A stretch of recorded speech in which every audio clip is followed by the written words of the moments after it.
So ironically enough, a few hours ago, a buddy of mine on Facebook posted about looking for a group of people to keep him accountable to meet his 2021 goals. The way he stated it was he was looking for some type of social structure through Facebook that would allow him to be accountable, and if he wasn't accountable, the people who agreed to hold him accountable would receive $100 plus $100 to a charity of their choice.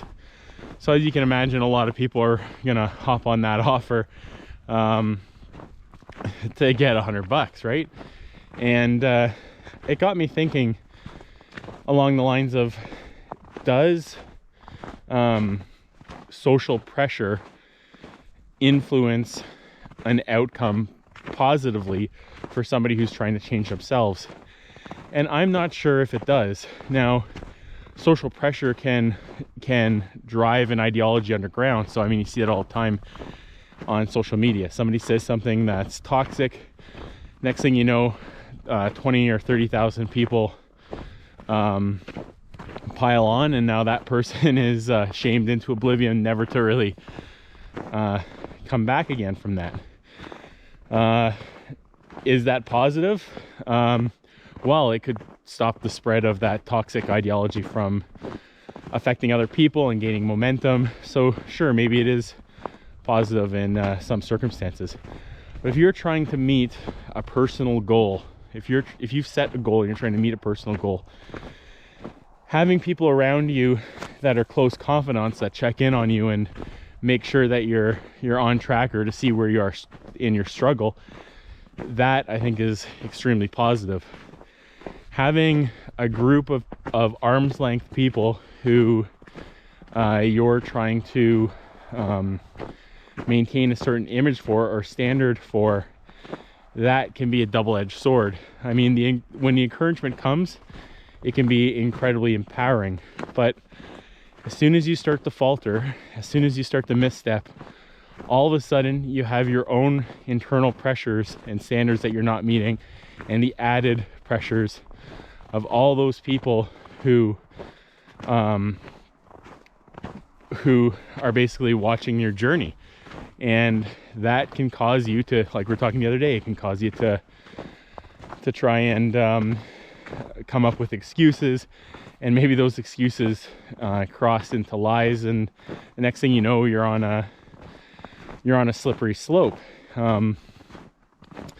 So I really believe that the only way that you can get any sort of internal long-lasting change is to find it from within. Now, I've been doing this hike, well, not this hike, but I've been doing this journey, this exercise every single day, blood clot or no blood clot, sick, tired, work, whatever the excuse was.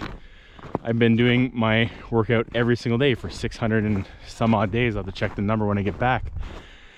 And have I changed because of it? You know, have I all of a sudden, you know, woken up one morning and say, I love to exercise, I love to do this?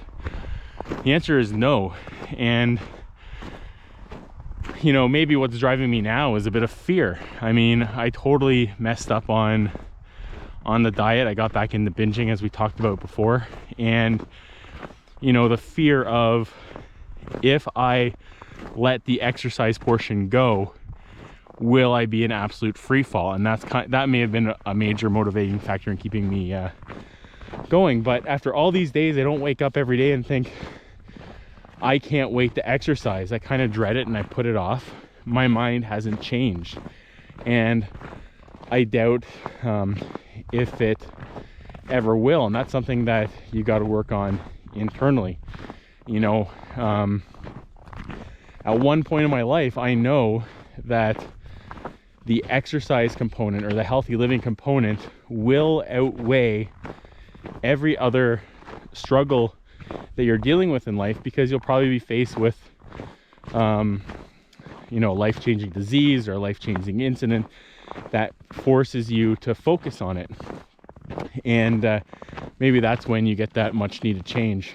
Kind of rambling on here, but I I don't know if social pressure is really the way to go. I don't know if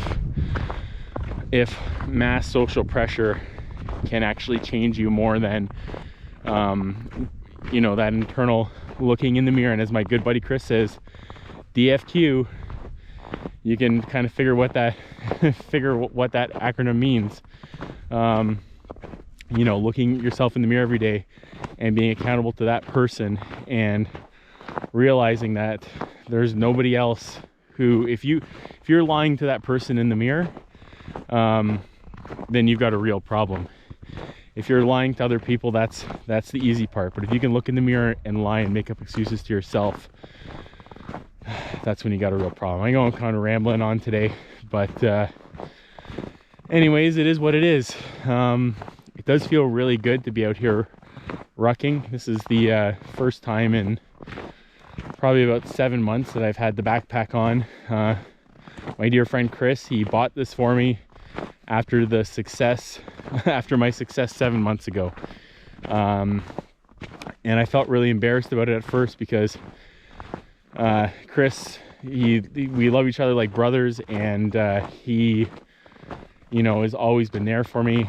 And this was he gave me this as like an achievement, as like, okay, you're here now and you don't want to go back, or at least that's how I perceived it. And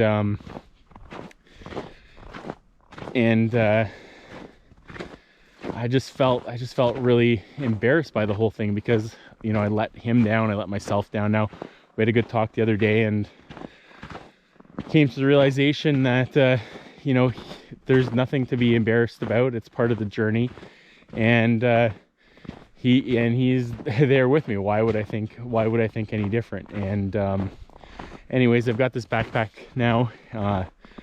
I'm really hoping to avoid injury. I love rucking. I can't explain how good of an exercise it is.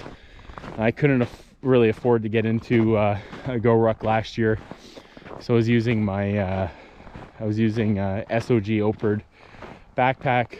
You know, the weights weren't sitting right on my back, they were always shifting, and I think that led to a lot of the injuries and issues that I was having. So it's good to be back. It's good to be out here with this new backpack on, and feeling much more confident that I can do this and that I can get back to where I need to be. Anyways, I hope I didn't ramble on too much for you today, and I will see you again shortly.